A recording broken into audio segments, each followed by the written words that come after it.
Ya. Hola, queridos alumnos. Oigan, estoy en el auto.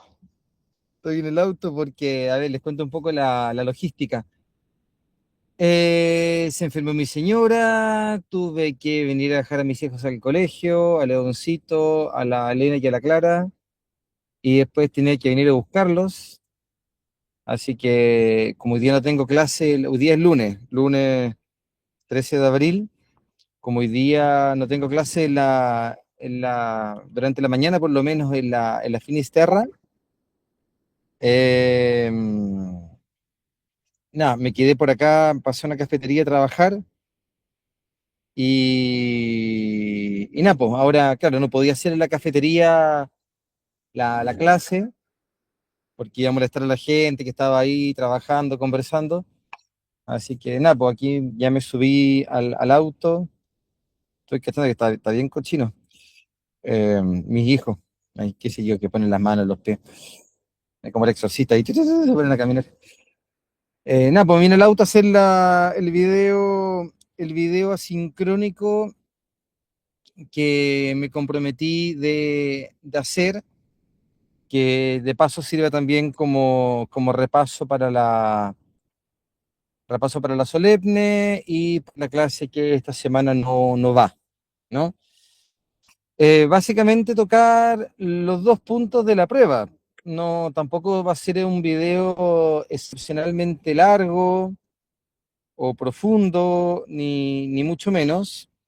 Déjeme tratar de ver si hay alguna aplicación que me esté consumiendo internet. No vaya a ser que después se ponga lento esto. Ya, listo. Básicamente los dos temas que entran en la solemne son felicidad y autarquía y los modos de vida, ¿no? Entonces, nada, pues la idea es explicar los dos y que este sea un video completamente libre, voluntario, que ustedes puedan escuchar o no escuchar. Yo lo dejo saber por si les sirve, ¿ya? Yo no soy un gran youtuber, esto lo estoy grabando por Meet, después yo lo subo a YouTube. No soy un gran youtuber, no tengo cámaras buenas, ni editores que me hagan la pega. Hay youtubers que son ya profesionales o semiprofesionales. No, nada, pues yo prendo la webcam nomás y hablo. Me imagino que eso lo hace menos atractivo, porque la toma, la luz, el micrófono bueno, repetir las cosas de distintos ángulos, todo le da una guarifaje al video que uno al final dice, ya, me engancho, ¿no? Que un tipo feo hable cosas fome, así, sin editar, es re fome, pero nada, pues lo que hay, es lo que hay. Ya, los filósofos somos más de contenidos que de formas, supongo, o es la excusa que uno se pone, ¿no? Ya. Vamos con el primer tema, felicidad y autarquía, y después vamos al segundo. Claro, yo parto diciendo, y también lo hice en clases, que nosotros, de alguna manera, como seres humanos, siempre estamos afectos a ciertos estados de ánimo o pasiones, en el sentido clásico de la palabra pasiones, ¿no? Como afecciones.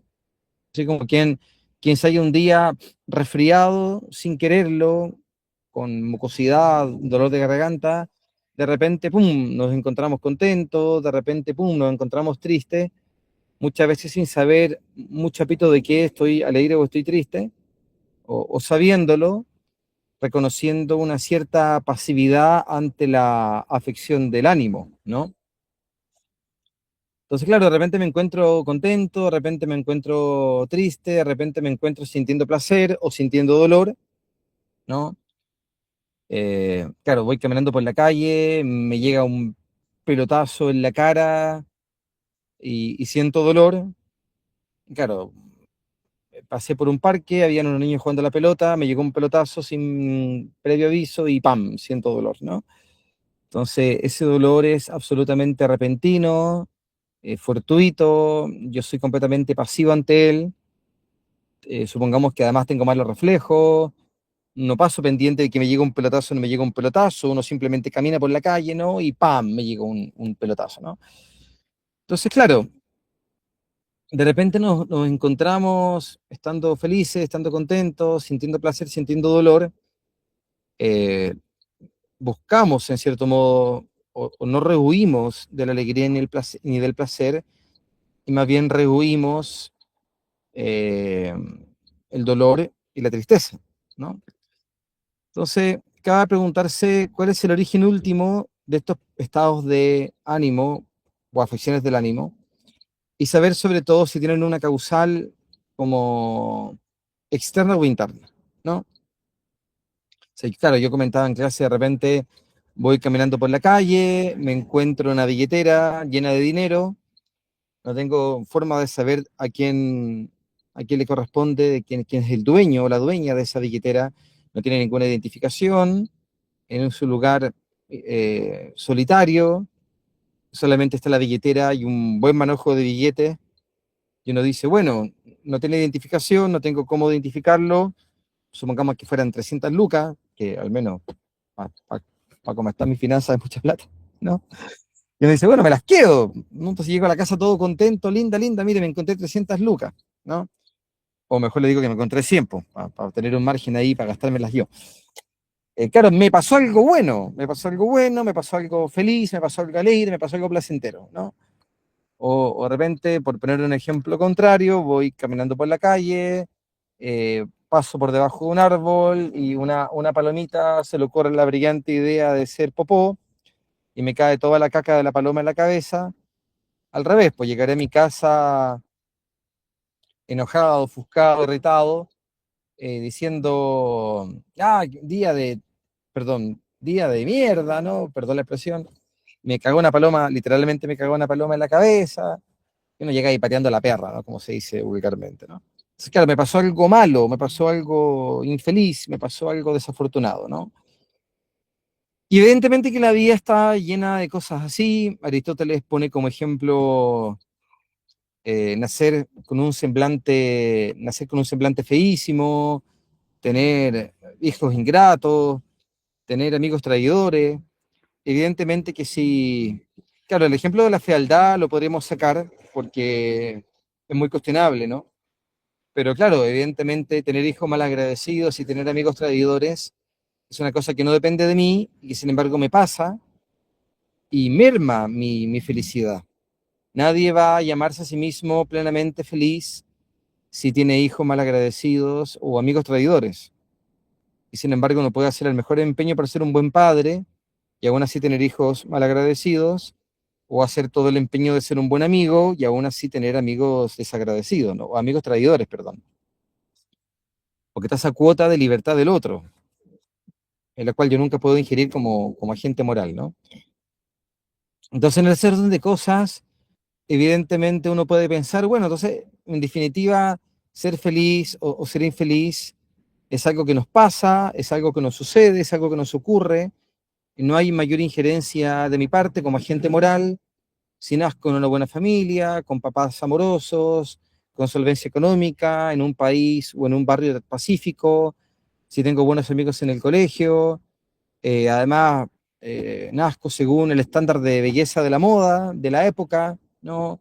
Siendo hombre me parezco a Brad Pitt, o siendo mujer me parezco a Angelina Jolie, no sé, estoy hablando de estereotipos de actores y actrices bellos de mi época, porque ya están bastante viejos los dos, ¿no? Pero se entiende, ¿no?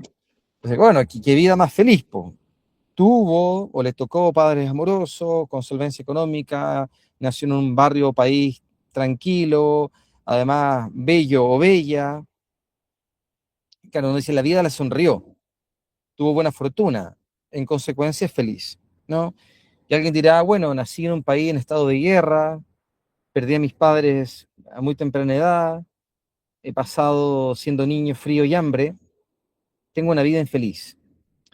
Y fíjense que eso no es menor, o sea, no demerezcamos lo que nos ocurre, en el sentido de lo que nos ocurre y no podemos cambiar ni prever, ¿no? En ese sentido, aquella dimensión pasiva, porque no es menor, o sea, en ese sentido la vida, dicha en sentido impersonal, suele ser bastante injusta en cómo hace como la repartija, ¿no? Como quien está en un cumpleaños, hay una torta, perdonen la metáfora tonta, pero es expresiva, ¿no? Hay 20 niños en un cumpleaños, hay una torta, y uno esperaría pedazos más o menos iguales, ecuánimes, ¿no? Y a veces pasa, y todos los niños están felices porque ve la torta al lado, y es el mismo tamaño que la mía. Y ojalá sea además del mismo tamaño, un tamaño generoso. Pero puede ocurrir que la persona que corta la torta le queden algunos pedazos muy grandes, más contundentes, otros pedazos más chiquititos, así como más tipo corte pluma, ¿no? ¿Cómo se dice? Yo trabajé de fiambrero en el Jumbo, así que de repente me pedían, córtemelo, corte pluma, entonces bien delgadito. Ya. Entonces claro, a mí me tocó un pedazo todo chico, diríamos en chileno, en lenguaje coloquial, me tocó un pedazo bien cagón, perdón la palabra. Y claro, y el amigo al lado tiene un pedazo generoso y empiezan las trifulcas, ¿por qué a mí un pedazo más chico? ¿Por qué el de al lado un pedazo más grande? O al revés. Entonces, claro, a veces la repartija de la torta es bien injusta, po. Entonces, yo no quiero desmerecer eso, porque nacer en una familia linda o nacer en una familia desintegrada y llena de violencia no es algo que un niño pueda elegir, pero sin embargo no es un tema menor. Entonces, tomándole el peso que tiene, aún así Aristóteles dice, y quizás por lo mismo tiene más fuerza la afirmación de Aristóteles, aún así, y pese a eso, la felicidad depende más bien de lo que uno haga en la vida, lo que podríamos llamar autarquía o autogobierno. Me podrán pasar cosas, me podrá sonreír la fortuna más o menos, y sin embargo la felicidad de existir es algo que uno conquista, algo que uno hace. Hay una dimensión activa de parte del sujeto moral. La vida consiste en un hacer, no en un padecer. Creo que así lo diría Aristóteles, siendo muy fiel al lenguaje de la ética nicómaco. La vida es un hacer más que un padecer. Y una vida feliz en un hacer virtuoso más que en un padecer cosas afortunadas o desafortunadas, ¿no? Da la importancia de la autarquía o autogobierno, de la conquista de la virtud, de la responsabilidad ante la libertad, y esas coordenadas éticas que finalmente toman, significan algo, justamente porque de existir la libertad depende fundamentalmente de lo que yo haga con la vida. Una aclaración histórica, quizás necesaria, quizás importante. Recuerden que Aristóteles no tiene en el horizonte histórico, él es un griego del siglo III antes de Cristo, no tiene en su concepción una visión judeocristiana del ser humano. En el judaísmo que ya existía, que en el cristianismo posterior, que nacería 3 siglos después, claro, estaba o está muy fuertemente presente la idea de que hay un Dios providente. Ustedes saben que los judíos, con o sin razón, pensaban que Yahvé tenía como pueblo predilecto, como pueblo elegido al pueblo de Israel, ¿no? Que después se llamarán judíos justamente por la tribu de Judá, que de las 12 tribus de Israel, de las 12 tribus de Israel, la que sobrevivió después de tantos avatares, destierro de Babilonia, vuelta a la tierra prometida, fue la tribu de Judá, y vienen judíos. Bueno, el pueblo de Israel, y después en particular la tribu de Judá, fue el, eso fue el pueblo predilecto de Yahvé, en desmedro de los demás pueblos paganos, ¿no? O sea, había una visión providencial de Dios ante el pueblo judío. Y en el cristianismo, que esto se hace universal, claro, hay una visión providente de un Dios que es Padre por cada persona, ¿no? Ustedes valen más que muchos pajaritos, Dios sabe que necesitan alimento, y todos estos pasajes bíblicos que, siendo verdad o no siendo verdad, que no es el punto, te hablan de que el cristiano piense que detrás de todo lo que ocurre hay un Dios providente, un Dios personal, un Dios amoroso, atento a los asuntos humanos, ¿no? Este panorama en Aristóteles no existía. Aristóteles tenía a la vista, uno, los dioses griegos y romanos, que un antropomorfismo bien burdo, y un dios que él llama el primer motor inmóvil, un Dios como muy metafísico, pero a fin de cuentas ese Dios metafísico no es un Dios en rigor providente, personal, libre, mucho menos un padre amoroso que está pendiente de los asuntos de la vida diaria, ¿no? O sea, Aristóteles decía, hay fortuna, hay una cuota de fortuna en la vida humana, completamente azarosa, buena o mala, ¿no? O sea, afortunado será el que tiene amigos fieles, desafortunado será el que tiene amigos traidores. No hay ningún destino, ninguna providencia especialmente personal que rija mi destino como persona, como hijo de Dios. Entonces, en ese contexto, válido o no válido, es un poco el contexto que obedece a una como visión genérica del mundo en coordenadas aristotélicas.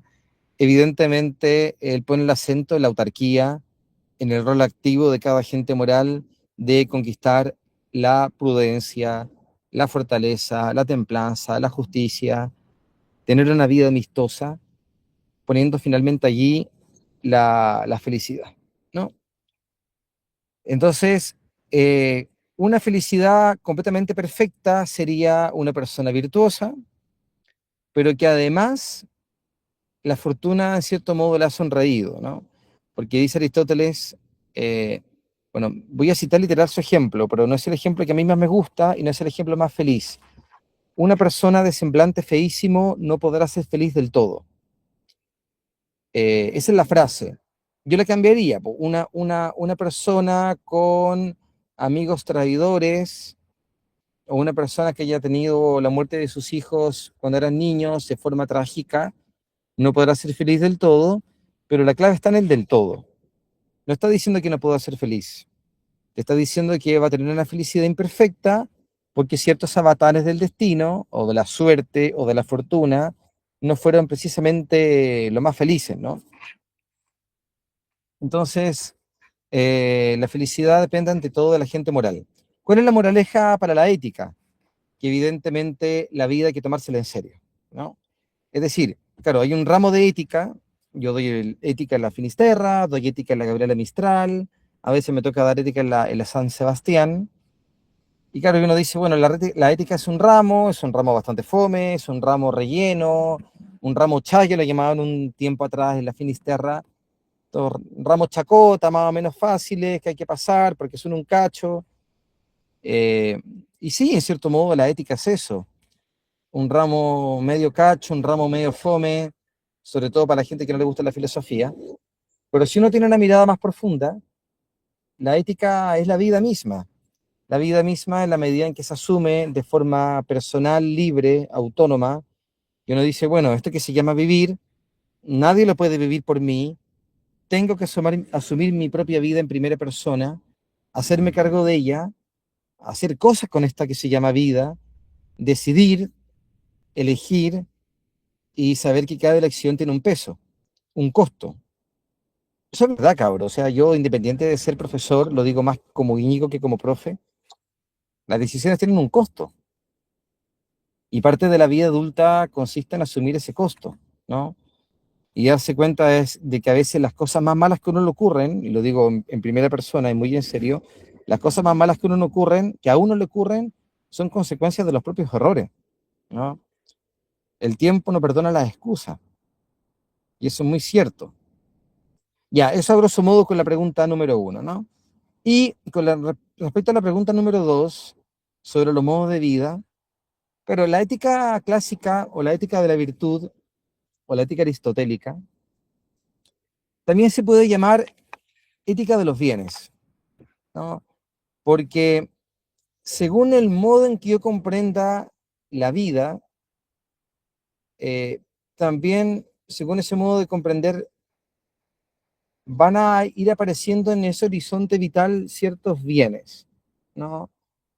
A los cuales yo consagraré como mi vida. Una persona que consagra toda la vida a la búsqueda o en la búsqueda de placeres puramente carnales, físicos, sensuales, lo que sería una vida hedonista, una vida epicúrea, una vida concupiscible, o me da lo mismo el término, ¿no?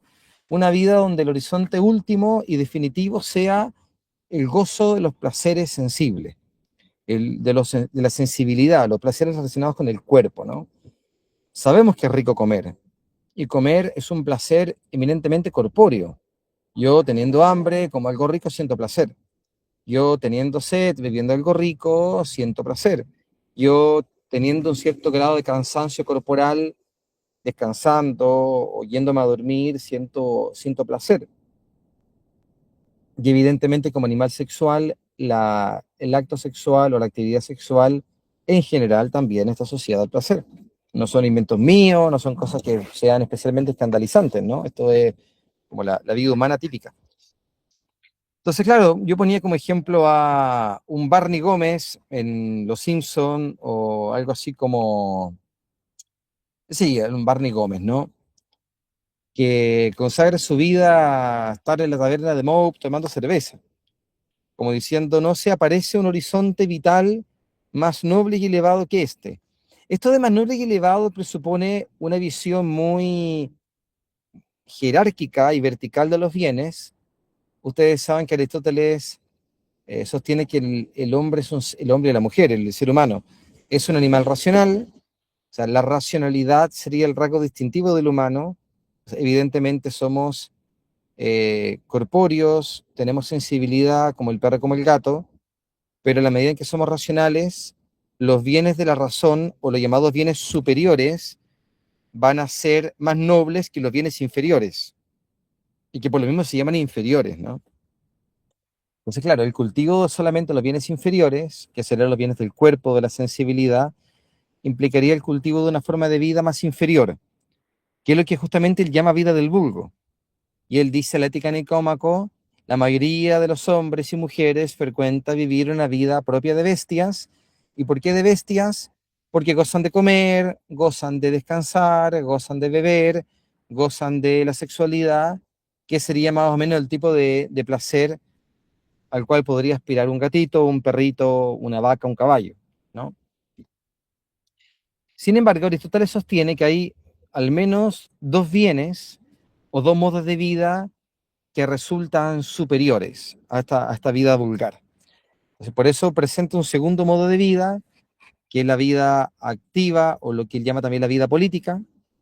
No es una vida activa, valga la redundancia, dedicada a hoy por hoy ese horizonte vital podríamos clasificarlo como la vida empresarial o la vida política en sentido lato, en sentido amplio, ¿no?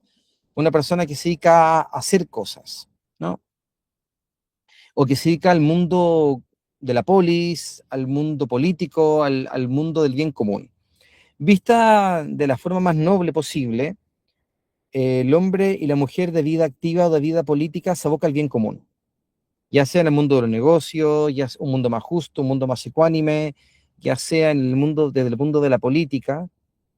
Y yo creo que hay empresarios o empresarias, esto suena bien utópico, pero yo creo que hay, quizás son muy pocos, demasiado pocos y pocas, empresarios que se dedican al mundo empresarial buscando justamente, directamente intencionando el bien común, un mundo más justo, en lo económico. Y hay gente que se dedica a la política, al arte de gobernar, con el corazón puesto sinceramente en el bien común. Quiero un Chile mejor, quiero un Chile más justo, quiero un Chile más ecuánime, ¿no? Claro, ¿cuál es la perversión o el vicio de la vida activa y la vida política? Dedicarme a ella en función del enriquecimiento, y es el dinero, o el poder, que de suyo no son malos. Uno puede ocupar el dinero bien y uno puede ocupar el poder bien también. Pero sin embargo, claro, me aboco a la vida política únicamente para enriquecerme, entiéndase, en demedro del bien común, y busco el placer únicamente para mí, en desmedro del bien común, ¿no?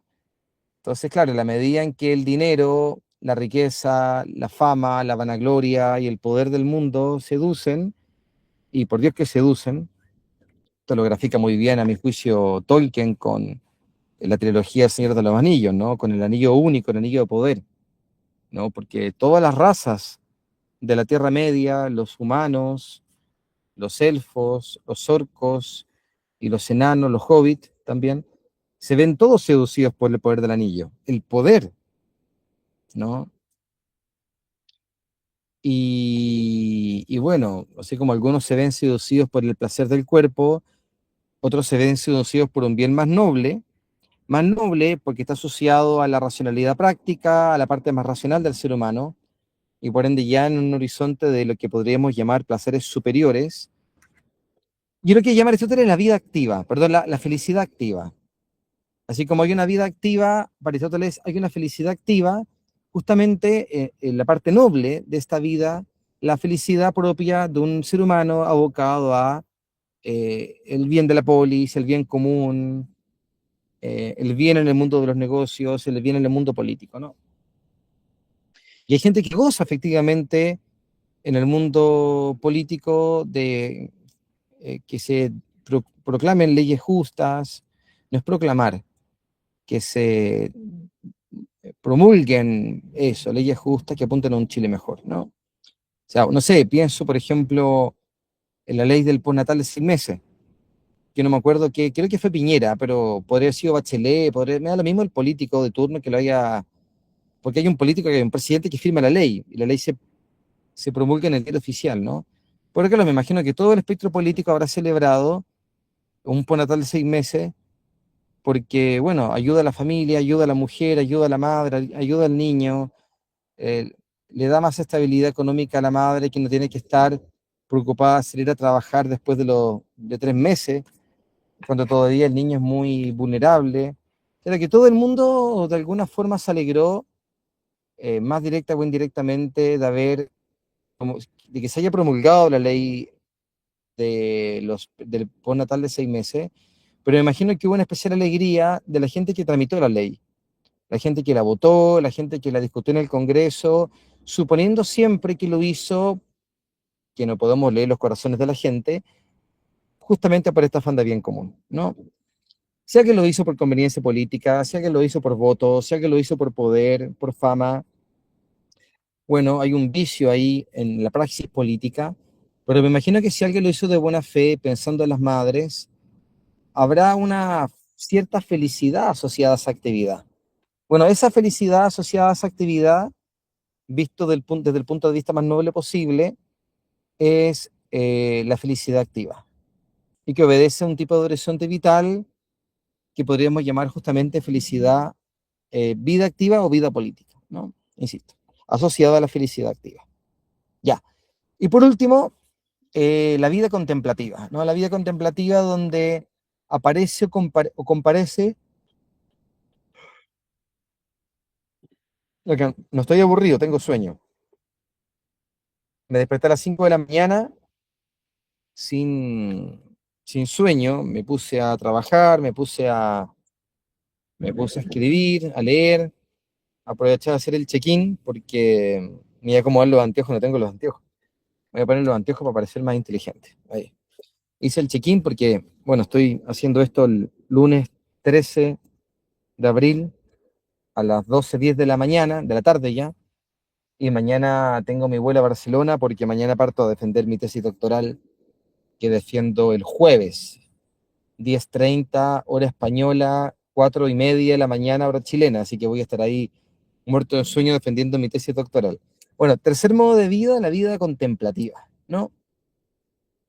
Pero que es bien difícil, yo creo que hoy por hoy al hombre contemporáneo, a la mujer contemporánea, donde está tan presente, tan eh, dictatorialmente presente y omnímodamente presente los bienes pragmáticos, que son los bienes útiles, ¿no? Algo vale si es utilitario, algo vale si otorga rentabilidad, algo vale si es rentable, algo vale si da un cierto placer aquí y ahora. Entonces, si algo no da utilidad o rentabilidad económica inmediata o algo no da placer inmediato, no tiene valor, no es un bien. Entonces, cuando uno está muy inserto, más que en la forma de pensar, en la forma de vivir, si uno tiene un modo de vivir donde anda pendiente de lo que es inmediatamente utilitario o placentero, Claro, es bien difícil de que comparezca un cierto tipo de bien, que es el bien asociado a la vida contemplativa, ¿no? Por eso yo me metí, claro, podríamos haber metido por el tema del mundo artístico, de la creación de la belleza, del arte, pero yo me metí en particular por un callejón viable, muy bonito, que es el tema de la amistad, ¿no? Dice Aristóteles a la Ética Nicómaco, la amistad, al comienzo del libro octavo de la Ética Nicómaco, capítulo primero, ya como en la segunda o tercera línea, dice esta frase que es tan linda, de la cual yo estoy completamente enamorado, ¿no? La amistad es lo más necesario en la vida. En efecto, sin amigos, sueño y cansancio, no hay aburrimiento. Me gusta hacer clase a mí. La amistad es lo más necesario en la vida. En efecto, sin amigos, nadie querría vivir, aunque poseyera todos los demás bienes, ¿no? Entonces, primera idea, y lo más necesario, claro, no para vivir lo más necesario es el agua, la comida, lo más urgente. Pero claro, si yo hablo de una vida plena, de una vida hermosa, de una vida con sentido, parece que la amistad ahí tiene una injerencia importante, ¿no? Eh, Segunda idea, lo que hace la vida máximamente deseable. Sin amigos, nadie querría vivir. Los que creen que la vida es linda, los que creen que la vida vale la pena, ¿qué tienen? ¿Qué poseen en esa vida que lo lleva a decir, al margen de una clase de filosofía, al margen de que sean aristotélicos, nietzscheanos, kantianos, heideggerianos, y al margen del conocimiento de cualquier filosofía o no filosofía, ¿no? Cuando una persona común y corriente de la calle dice la vida es bonita, la vida es bella, la vida vale la pena, ¿qué tiene o qué posee que lo hace decir eso? O por el contrario, cuando una persona, lejos de la filosofía, lejos de una clase de ética, dice la vida es una basura, la vida no vale la pena, ¿de qué carece? Bueno, según Aristóteles, quizás, digo quizás para dar un plano, un pie a la discusión, al debate, ¿no? Porque estas son ideas discutibles, no estamos hablando ni de dogmas religiosos ni de axiomas matemáticos, ¿no?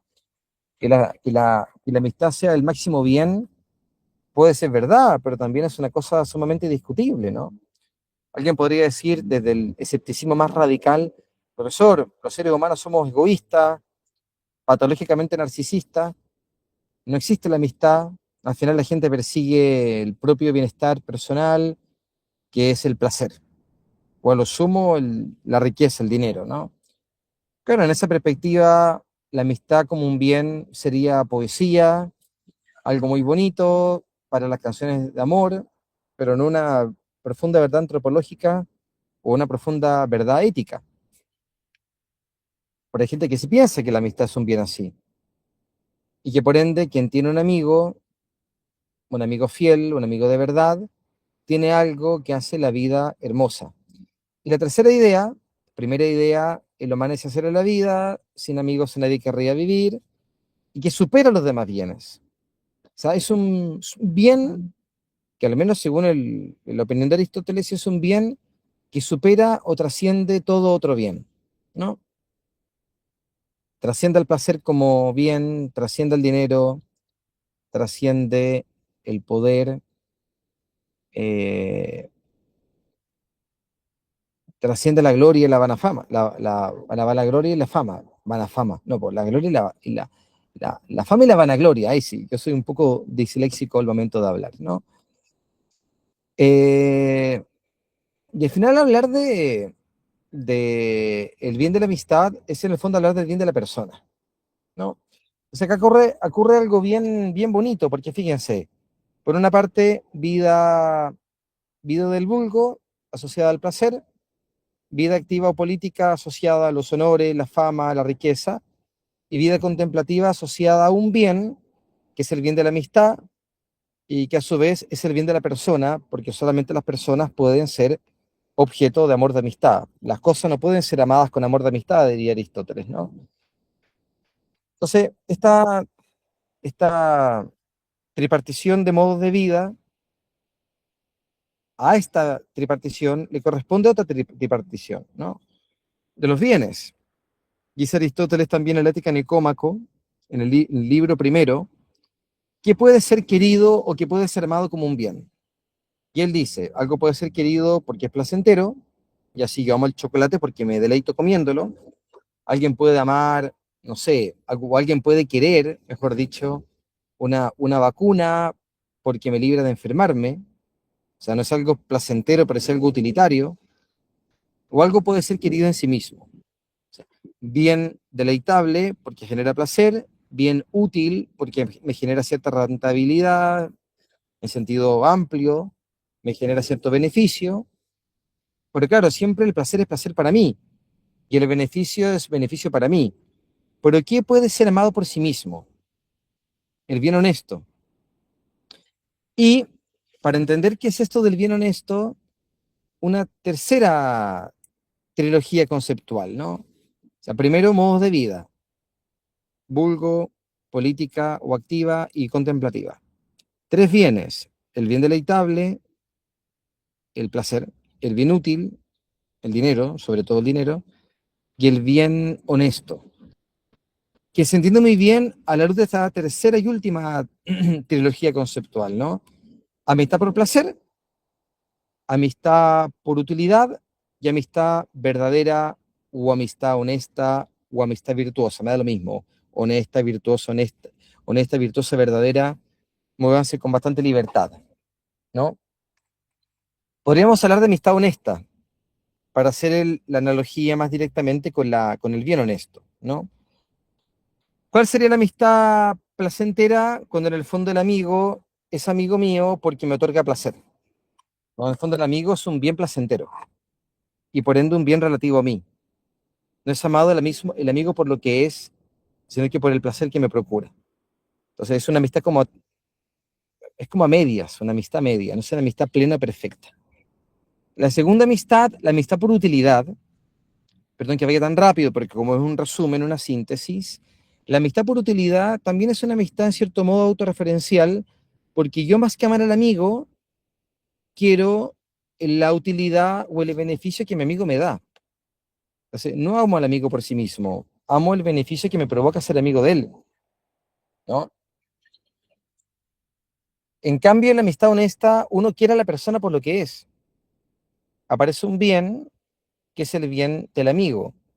Entonces, el amigo verdadero ama al amigo por lo que es y quiere el bien, porque el amigo mismo, como persona, es un bien amable. Es un bien amable por lo que es. Infinitamente más amable que el placer para mí. Infinitamente más amable que cualquier utilidad o rentabilidad, ¿no? Ustedes comprenderán por qué el pensamiento cristiano posterior, tan antropológicamente centrado en el amor. Ahora, que la iglesia cristiana haya sido coherente con su mensaje del amor es un problema moral, es un problema político, es un problema sociológico muy interesante de analizar. Por aquí vamos con la pureza del mensaje cristiano. El mensaje cristiano te pone cierta centralidad en el amor y en el valor de la persona. Aristóteles lo hace también, pero en sede filosófica precristiana, en el seno del pensamiento griego, platónico, aristotélico, ¿no? Entonces, pero se entiende por qué el pensamiento cristiano después fue tan amigo de Platón y también fue tan amigo de Aristóteles, porque dicen en coordenadas paganas, filosóficas, precristianas, grecorromanas, una cierta verdad que ellos van a dar o a defender a la luz de la supuesta revelación, ¿no? Digo supuesta para respetar a los que son creyentes y a los que no son creyentes, ¿no? Evidentemente que el creyente cree que la palabra de Dios es revelada por Dios mismo, y evidentemente el agnóstico pensará que los llamados textos sagrados son simplemente una creación de algún líder religioso, pero que no obedece más allá de un texto sapiencial que no tiene un correlato realmente divino o de revelación de alguna deidad, ¿no? Por eso digo supuesta revelación para respetar tanto a creyentes como no creyentes. Esto es una clase de filosofía. Yo no estoy acá haciendo proselitismo religioso ni pastoral, ni nada de eso, no corresponde, ¿no? Si el profesor de filosofía es creyente o no es creyente, no es pertinente, ¿no? Claro, pero no puedo negar como hecho histórico que la filosofía cristiana o el pensamiento cristiano sintonizó muy bien con Aristóteles justamente por lo mismo, ¿no? Porque está diciendo finalmente el bien supremo, el bien máximamente amable, el bien que merece ser amado por sí mismo, es la persona que en un vínculo amoroso trasunta como amigo finalmente, ¿no? El otro, en la medida en que yo lo amo y quiero su bien, resulta ser un amigo para mí y la amistad se constituye en el máximo bien. Ahora, ¿dónde entra acá la contemplación? Claro, y ahí yo me voy o me remito a un pensador actual, bueno, actual entre comillas, de un pensador muy ligado a lo que se llama la Escuela de Barcelona, en España, en el siglo XX.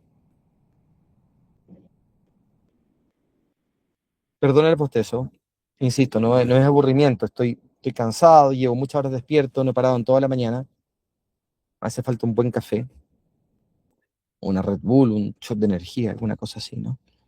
Bueno, Francisco Canals, que claro, él decía, hay una verdad teórica, hay una verdad filosófica, o una supuesta verdad filosófica, metafísica, teórica, ¿no?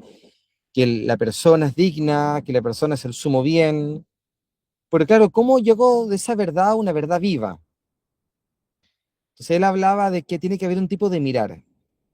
Para que la persona aparezca como el bien máximamente amable, como el máximo bien en el fondo, hay que mirarla de una forma amorosa y contemplativa. Él hablaba de que la persona merece ser mirada así, porque solamente ante ese mirar, cuando yo veo desinteresadamente a alguien, amorosamente a alguien, cuando yo contemplo al otro, aparece ante mí como resplandeciente por sí mismo, como luminoso por sí mismo, este bien del cual exige de mí no exige de mí otra cosa que el amor, que el respeto sumo, ¿no? Entonces, claro, eh, si una persona ve con mirada contemplativa el otro, es muy difícil reducirlo a un simple objeto de placer o a un simple objeto de utilidad, ¿no? Justamente porque ante ese mirar resplandece el valor que ella misma tiene como persona, ¿no? Y lo complemento con una tesis de Jaime Bofill. Jaime Bofill fue, más que el maestro de Francisco Canals, al menos eran amigos. Claro, Bofill fue el director de tesis doctoral de Canals. Canals tiene un doctorado en Derecho, tiene un doctorado en Teología y tiene un doctorado en Filosofía. Tiene tres doctorados. Un tipo muy, muy brillante, ¿no? Pero claro, el director de tesis de la tesis de doctorado fue Jaime Bofill. Y Jaime Bofill dice, claro, ¿puedo contemplar una obra de arte? Sí, pero ante todo y sobre todo se contempla la persona, que por lo demás la persona humana es el autor de una obra de arte que puedo contemplar y que puede despertar de mí un sentimiento estético, un sentimiento religioso, ¿no? Entonces, ante todo y sobre todo se contempla la persona. Dice Jaime Bofill, con razón o sin razón, no es el punto, si solo la persona puede contemplar, en rigor solo la persona puede ser contemplada. Y cuando ese contemplar permite que la cosa resplandezca en su propio valor, resplandezca en su propia riqueza, se entiende que solamente a la luz de un mirar contemplativo, desinteresado y amoroso, resplandezca por sí mismo y dé sustento vital a una teoría que sostiene que la persona es el sumo bien, lo máximamente digno y lo máximamente amable con amor de amistad. Porque yo no amo con amor de amistad un auto, un perro, un gato, una bicicleta, en principio, según Aristóteles por lo menos, sino que solamente a la persona humana, ¿no? Entonces, es importante esta trilogía de modos de vida en Aristóteles porque permite la comparecencia de tipos de bienes en función de los cuales yo voy a consagrar mi vida y en función de los cuales yo voy a vivir. Yo obraré de una manera o de otra. O sea, quien piensa que el dinero es el sumo bien, no va a dubitar en atropellar la dignidad de una persona por el bien de la riqueza. Y en cambio, una persona que sostiene que la persona está ante todo por sobre cualquier bien económico, podrá renunciar a muchas riquezas si esto significa nunca atropellar la dignidad de una persona. Entonces, cómo yo viva, cómo yo elija, depende mucho también de qué tipo de bienes vayan apareciendo en este horizonte vital y que me va a constituir a mí como alguien vulgar, de vida del vulgo, o alguien de vida activa, o alguien de vida contemplativa, ¿no?